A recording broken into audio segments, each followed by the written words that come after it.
Hello friends, welcome to our channel Edugyan. दोस्तों, एडुज्ञान के online platform पे आप सभी का स्वागत है। अपना जो राजस्थान जीके की जो सीरीज चल रही थी राजस्थान सामान्य ज्ञान, उसमें अपन डेली लगभग टॉप 30 क्वेश्चनों का यहाँ डिस्कस करते हैं। और ये वाले जो सारे क्वेश्चन हैं वो आपके टॉपिक वाइज लिए जाते हैं। इसके अलावा ये आपके जो रीट मुख्य परीक्षा, एलडीसी, पुलिस, वन रक्षक और जो सीईटी आपके एग्जाम है उसके उसमें जो आने वाले क्वेश्चन है उनके आधार पे क्वेश्चन लिए जाते हैं।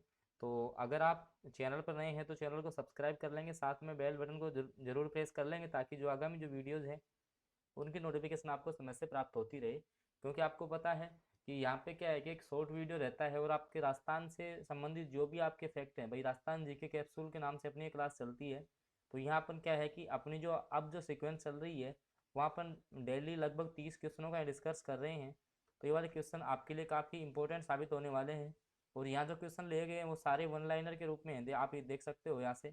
और क्वेश्चंस का लेवल भी यहाँ से जान सकते हो। तो अगर वीडियो पसंद आए तो आप इसको लाइक कीजिएगा। चलते हैं अपन आज के अपने फर्स्ट क्वेश्चन की तरफ।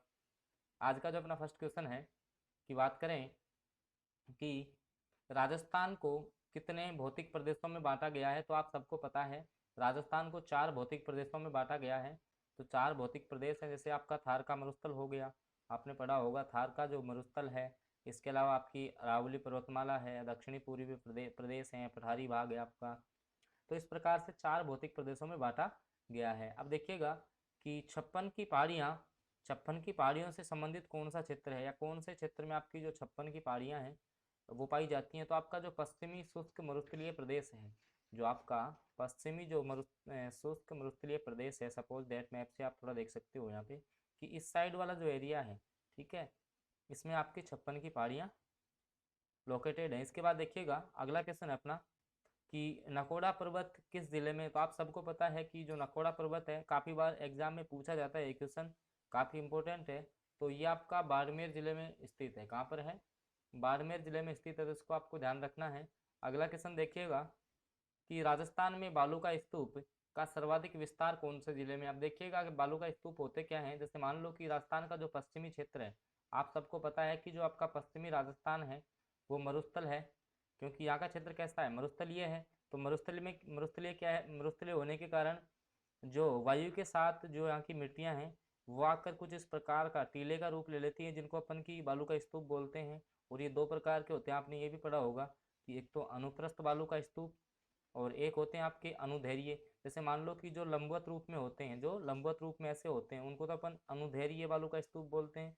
और इसके अपोजिट जो आपकी समानांतर डायरेक्शन में होंगे, ऐसे आगे बढ़ते रहेंगे, ठीक है, ऐसे, तो उनको अपन बोलते हैं अनुदैर्घ्य बालू का स्तूप। तो बालू का जो स्तूप है वो आपके क्या है, पश्चिमी राजस्थान में ज़्यादा है। तो कौन से जिलों में है ये? जैसलमेर और बाड़मेर में। क्योंकि आपके जो जैसलमेर और जो बाड़मेर है, इन जो आपके दो जिले हैं इनमें क्या है, मरुस्थल का जो प्रसार है वो ज़्यादा है, लगभग 100% ही है इनमें। तो ये जो दो जिले हैं इनमें सर्वाधिक आपके बालू का स्तूप देखने को मिलते हैं। चलते हैं अपन अगले क्वेश्चन की तरफ। देखिएगा कि नेहर दलदल का विस्तार कौन से जिले में है। तो ये जो आपकी जो दलदल है, जो मिट्टी की जो इसमें क्षारीयता होती है, तो ये लगभग आपके जालौर जिले में पाई जाती है। किस जिले में पाई जाती है? जालौर जिले में पाई जाती है। तो इसका भी आपको ध्यान रखना है। अगला क्वेश्चन है कि घग्गर नदी के जो पार्ट है उसको अपन क्या बोलते हैं। देखिएगा कि जो आपकी घग्गर नदी है, मैं आपको बता दूं कि जिसके किनारे आपकी, जैसे मान लो जो कालीबंगा सभ्यता है इस साइड बात करें अपन, इस साइड आपकी घग्गर नदी बहती है। तो इसका जो पार्ट है, ठीक है, इसका पार्ट का मतलब इसकी जो चौड़ाई है या ये कितने गहराई तक आपकी बह रही है, तो इसको अपन नाली बोलते हैं। सामान्य भाषा में क्या बोलेंगे, नाली बोलेंगे। और ये क्वेश्चन भी आपका बार बार पूछा गया है। तो यहाँ पे जो क्वेश्चन लिए गए हैं मैं आपको बता दूं, क्वेश्चनों का लेवल उस प्रकार से सेट किया गया है जो भी आपके प्रीवियस ईयर के क्वेश्चन हैं और जो 2022 में जो भी आपके एग्जाम लग रहे हैं जिसमें राजस्थान सामान्य ज्ञान से संबंधित क्वेश्चन पूछे जा रहे हैं, तो उन सब के पैटर्न को इसमें ध्यान ध्यान में रखा गया है। और इसी आधार पर आपके सिलेक्टेड क्वेश्चन लिए गए हैं। तो अगर वीडियो आपको पसंद आ रहा है तो इसको लाइक कीजिएगा। चलते हैं अपन अगले क्वेश्चन की तरफ। देखिएगा अगला क्वेश्चन अपना कि राजस्थान में थार महोत्सव कहाँ मनाया जाता है। तो ये आपको ध्यान रखना है, बाड़मेर में मनाया जाता है। कहाँ मनाया जाता है? आपका बाड़मेर में मनाया जाता है आपका थार महोत्सव। इसके बाद देखिएगा अगला क्वेश्चन। अब देखिएगा कि जो आपके जो महोत्सव हैं, राजस्थान के जो भी महोत्सव हैं उनको एक साथ क्वेश्चन वन लाइनर क्वेश्चन के फॉर्मेट में लेकर आया हूँ। देखिएगा कि राजस्थान का जो अभी बात किया थार महोत्सव, तो देखिए थार महोत्सव जब भी नाम आएगा ध्यान रखना, थार महोत्सव तो आपको बाड़मेर आंसर करना है। थार महोत्सव में आपका बाड़मेर राइट आंसर होगा। इसके अलावा बात करें आपका जो मरु महोत्सव होगा, तो राजस्थान में मरु महोत्सव कहाँ मनाया जाता है, तो ये आपका जैसलमेर में मनाया जाता है, इसका आपको ध्यान रखना है। बात करें मरु महोत्सव की, तो मरु महोत्सव का जब भी नाम आएगा तो आपको जैसलमेर राइट आंसर देना है। इसके बाद देखिएगा कि बात करें मारवाड़ महोत्सव की, तो आपने पढ़ा भी होगा जो आपकी मारवाड़ जो रियासत थी वो जोधपुर का भाग है, जोधपुर पालिका, तो जोधपुर में आपका ये मारवाड़ महोत्सव मनाया जाता है, इसको भी आपको ध्यान रखना है। इसके अलावा राजस्थान में जो ऊंट महोत्सव है ये आपका बीकानेर में मनाया जाता है जनवरी माह में, तो इसको भी आपको ध्यान रखना है कि ऊंट महोत्सव का जो आयोजन है वो राजस्थान के कौन से ज़िले में किया जाता है, तो ये आपका बीकानेर ज़िले में किया जाता है ऊंट महोत्सव का आयोजन, और सामान्यतः जनवरी माह में ये आयोजित होता है। तो जो महोत्सव है वो भी आपको अच्छे से ध्यान में रखना है इनको भी। चलते हैं अपन अगले क्वेश्चन की तरफ। देखिएगा अगला क्वेश्चन अपना कि राजस्थान में जो हाथी महोत्सव है वो कहाँ मनाया जाता है, तो जो हाथी महोत्सव है वो आपका जयपुर में मनाया जाता है। इसके अलावा बात करें कि राजस्थान में जो शीत महोत्सव है वो आपका माउंट आबू सिरोही के अंदर मनाया जाता है। जो शीत महोत्सव है वो आपका माउंट आबू सिरोही में मनाया जाता है। अभी अपन वापस रिपीट कर दूंगा मैं सारों को। अगला है मेवाड़ महोत्सव, तो मेवाड़ महोत्सव आपका उदयपुर में मनाया जाता है। बात करें मीरा महोत्सव की, तो जो आपका मीरा महोत्सव है वो आपका चित्तौड़गढ़ जिले में मनाया जाता है। इसके अलावा बात करें आपके ब्रिज महोत्सव की, तो आपका जो ब्रिज महोत्सव है वो आपका भरतपुर में मनाया जाता है। देखिएगा वापस से मैं रिपीट करता हूँ कि आपका जो थार महोत्सव है, बात करें अपन थार महोत्सव की, तो आप सब कमेंट करके बताएंगे थार महोत्सव आपका बाड़मेर में मनाया जाता है। इसके अलावा बात करें अपन अपन ने जो सेकंड नंबर पे देखा था वो आपका देखा मरु महोत्सव, तो मरु महोत्सव आपका जैसलमेर के अंदर मनाया जाता है। इसके अलावा बात करें अपन अगला जो आपने देखा था कि मारवाड़ महोत्सव, तो जो मारवाड़ महोत्सव था वो आपका जोधपुर में मनाया जाता है। इसके अलावा अपन ने बात की हाथी महोत्सव की, ये आपका जयपुर में मनाया जाता है। शीत महोत्सव आपका माउंट आबू सिरोही में मनाया जाता है। बात करें मेवाड़ महोत्सव की, क्योंकि मेवाड़ का जो क्षेत्र है वो उदयपुर के आसपास का क्षेत्र है, तो इससे भी आप इसको याद रख सकते हो कि जब भी मेवाड़ महोत्सव का नाम आएगा तो आपका राइट आंसर उदयपुर के साथ जाना चाहिए। अगला क्वेश्चन है मीरा महोत्सव, मैंने बता दिया चित्तौड़गढ़ है, और ब्रिज महोत्सव आपका भरतपुर हो जाएगा। अगले क्वेश्चन पर अपन चलते हैं। देखिएगा अगला क्वेश्चन है अपना कि राजस्थान में तीज महोत्सव कहाँ मनाया जाता है, तो ये आपका जयपुर का फेमस है। इसके अलावा बात करें राजस्थान में स्थित अरावली पर्वतमाला की सबसे ऊंची चोटी कौन सी है, तो ये आपकी गुरु शिखर है, जिसको अपन संतों का शिखर के नाम से भी जानते हैं, इसको अपन संतों का शिखर भी बोलते हैं। और मैं आपको बता दूं इसकी जो ऊंचाई है, आपकी जो इसकी ऊंचाई है वो है 1722 मीटर, समुद्र की सतह से 1722 मीटर है।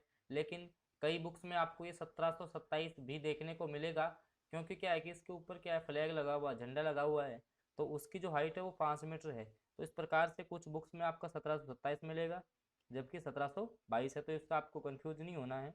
अगला क्वेश्चन है कि राजस्थान में अरावली पर्वतमाला का सबसे कम विस्तार कौन से जिले में है, तो आपका जो अजमेर जिला है, बात करें अपन अजमेर जिले की, तो अजमेर जिले के अंतर्गत अरावली का सबसे कम जो भाग है वो देखने को मिलता है।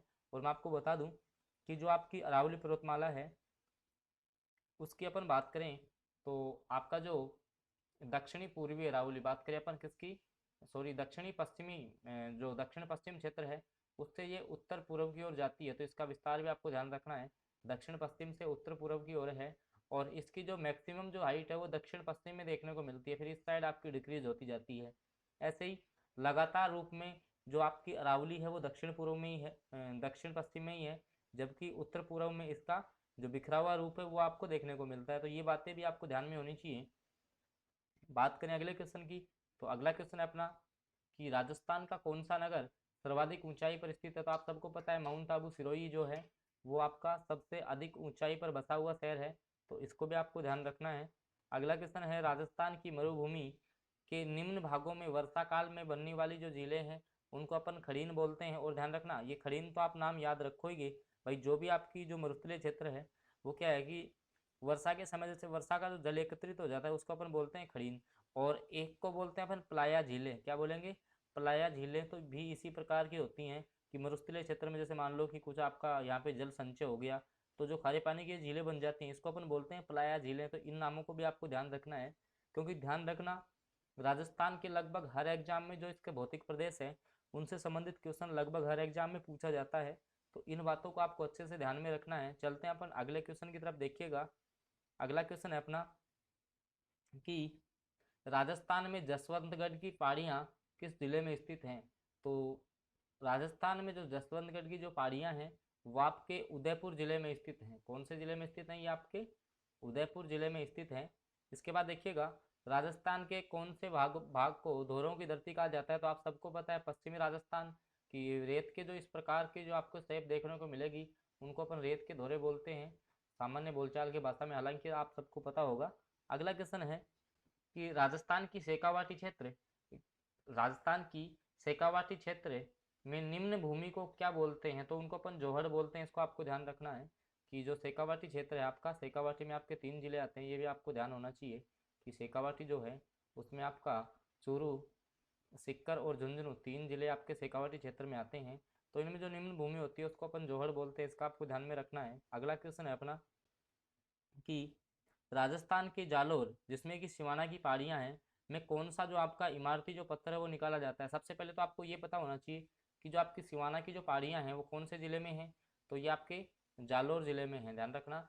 और यहाँ से आपका जो जालोर का जो ग्रेनाइट फेमस है ये भी आपको पता होना चाहिए कि ग्रेनाइट आपका कहाँ का फेमस है, जालोर का फेमस है। ये बात भी आपको पता होनी चाहिए। अगला क्वेश्चन है, राजस्थान में पथरीला मरुस्थल किन जिलों में विस्तृत है। सबसे पहले आपको ये पता होना चाहिए कि पथरीला जो मरुस्थल है उसको अपन क्या बोलते हैं। तो राजस्थान में जो पथरीला जो मरुस्थल है उसको अपन हम्माद बोलते हैं, ध्यान रखना। हम्माद किसको बोलेंगे, क्वेश्चन भी आया हुआ है कि जो राजस्थान का जो पश्चिम में स्थित जो मरुस्थल है उसमें से जो भाग भी आपका पथरीला है या जो भी आपका पथरीला मरुस्थल है उसको अपन हम्माद बोलते हैं। तो एक अपना क्वेश्चन था कि राजस्थान में पथरीला मरुस्थल किन जिलों में विस्तृत है। तो ये आपका बाड़मेर और जैसलमेर में है। और यही ध्यान रखना, यही 2 जिले थे जहां अपन ने पहले क्वेश्चन का डिस्कस किया था कि राजस्थान के कौन से जिलों में आपके मरुस्थल का सर्वाधिक विस्तार है। तो वहां पर भी अपना यही राइट आंसर था। तो ये आपको पता होना चाहिए। तो दोस्तों अगर वीडियो आपको पसंद आ रहा है तो इसको लाइक कीजिएगा। चैनल पर आप नए हैं तो सब्सक्राइब कर लीजिएगा। अगला क्वेश्चन है, इससे पहले मैं आपको कुछ बातें बता देता हूँ। देखिएगा कि अगर आप रीट मुख्य परीक्षा की तैयारी कर रहे हैं, आप रीट मेन एग्जाम की तैयारी कर रहे हैं, तो मैं आपको बता दूं हमारे चैनल पे आपके लिए कौन कौन सी क्लासें हैं वो उपलब्ध रहती हैं। कि सबसे पहले देखिएगा, राजस्थान जो जीके है वो आपको क्वेश्चन व क्वेश्चन के फॉर्मेट में, इसके अलावा राजस्थान जीके कैप्सूल की जो छोटी सीरीज है जिसमें 10 से 15 मिनट का वीडियो है जिसमें आपका इंपॉर्टेंट टॉपिक क्लियर किया गया है, वो भी आप प्लेलिस्ट में जाके विजिट कर सकते हो। इसके अलावा जो आपकी शिक्षण विधियाँ हैं, साइकोलॉजी है, तो इन सब के लिए रीट जो आपकी मुख्य परीक्षा को ध्यान में रखते हुए लगभग सारी क्लासेज आपके लिए डेली बेसिस पे यहाँ पे लाई जाती हैं। तो दोस्तों अगर आप चैनल पर नए हैं तो चैनल को सब्सक्राइब कर लेंगे और साथ में बेल बटन को जरूर दबा लेंगे ताकि जो आगामी वीडियोज़ हैं उनकी नोटिफिकेशन आपको समय से प्राप्त होती रहेगी। देखिएगा, आगे अपन बात करते हैं। क्वेश्चन नंबर अपना 26 है कि राजस्थान राज्य में सिवाना का दुर्ग किन पहाड़ियों के बीच बसा हुआ है। तो आप सबको पता है कि ये वाला जो दुर्ग है वो आपका 56 की पहाड़ियों के बीच में स्थित है, ध्यान रखना। सिवाना का दुर्ग आपका जालोर के अंतर्गत है। कहाँ पर है? जालोर में है। तो ये कहाँ है? 56 की पहाड़ियों के बीच है, ये आपको ध्यान में रखना है। अगला क्वेश्चन है कि राज्य में दक्कन ट्रेप की चट्टानों का विस्तार, ध्यान रखना, काफ़ी इंपॉर्टेंट क्वेश्चन है। ऐसे क्वेश्चन आपको कम देखने को मिलते हैं कि राज्य में दक्कन ट्रेप की चट्टानों का विस्तार कोटा और झालावाड़ जिलों में है। ध्यान रखना, कौन से जिलों में है आपका? कोटा और झालावाड़ जिलों में है। तो इन चीज़ों का भी आपको ध्यान रखना है। अगला क्वेश्चन है अपना कि राजस्थान में सांबर झील का पेटा किस प्रकार की चट्टानों का बना हुआ है। क्योंकि आप सबको पता है कि जो खारे पानी की जो झील है जहाँ से नमक आपका उत्पादित किया जाता है राजस्थान में सांबर झील, और जिसका कि लगभग 8% विश्व का यहाँ पे नमक उत्पादित किया जाता है। तो ये आपका प्री जो अरावली है उस प्रकार की चट्टानों का बना हुआ है, प्री अरावली चट्टानों का ये भाग है। तो ये भी आपको ध्यान रखना है। और ये जो सांबर झील है वो आपके जयपुर जिले में स्थित है, इसका भी आपको ध्यान रखना है। आगे देखिएगा, अगला क्वेश्चन है कि राजस्थान का सबसे ऊंचा पठार कौन सा है। तो राजस्थान में जो उड़िया का जो पठार है वो आपका सबसे ऊंचा पठार है। इस चीज़ का आपको ध्यान रखना है कि राजस्थान का जो सबसे ऊंचा पठार है वो आपका उड़िया का पठार है। तो इस चीज़ का भी आपको ध्यान रखना है। अगला क्वेश्चन है कि राज्य में चित्तौड़गढ़ का किला कौन से पठार पर निर्मित है। तो ये आपका मैसा के पठार पर स्थित है, ध्यान रखना।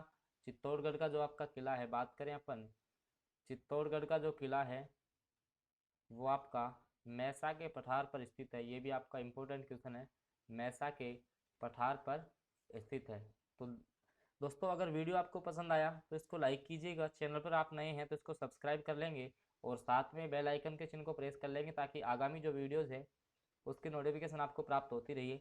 इसके अलावा मैं आपको फिर बार बार बता दूं कि इस जो आपका जो चैनल है एडू ज्ञान बाई डीके सर, आप जब भी यूट्यूब पे सर्च करोगे तो आपको यहाँ पे डेली बेसिस पे राजस्थान जी के, इसके अलावा आपका जो मैथ्स है, रीजनिंग है, या फिर आपकी शिक्षण विधियाँ हैं, साइकोलॉजी है, और किसी भी गवर्नमेंट जॉब से रिलेटेड जो अपडेट है वो सब कुछ आपको एक ही चैनल पर प्राप्त होती है। तो दोस्तों अगर आपको वीडियो पसंद आया तो इसको लाइक कीजिएगा, चैनल पर नए हैं तो इसको सब्सक्राइब कर लेंगे और इसी प्रकार के क्वेश्चनों के साथ जुड़े रहने के लिए बेल बटन को ज़रूर दबा लेंगे ताकि आगे जो भी आपका वीडियो आएगा चैनल पर उसकी नोटिफिकेशन आपको समय से प्राप्त होती रहेगी। तो ओके फ्रेंड्स, मिलते हैं अगले वीडियो में, तब तक के लिए इतना ही।